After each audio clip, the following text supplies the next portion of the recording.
Ayan guys, magluto tayo ng apritadang manok. Ayan guys, gusto yun ng mga alaga ko. Ayan, wala siyang balat na manok. Inalis ko yung balat niya. Ayan guys, luto tayo.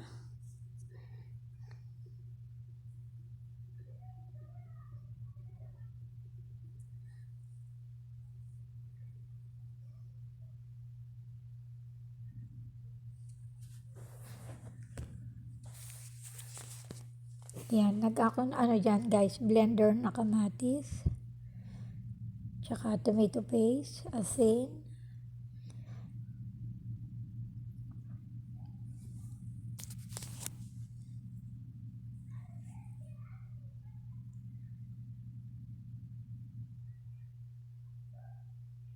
yan, naglagay ako ng powder na guys, powder na sibuyas, kasi yung unang sibuyas na ginisa ko, inalis ko yun.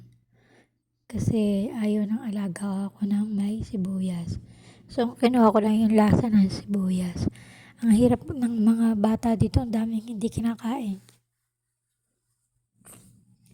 Yan guys.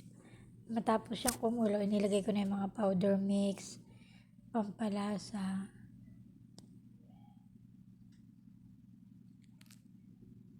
Ilagay natin yan guys. Potato and carrots, tsaka green pepper.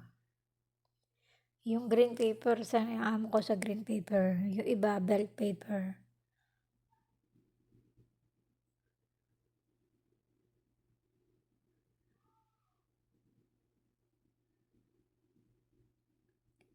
Yan guys, pakukuluan lang natin yan. Nilagyan ko siya ng ng sili para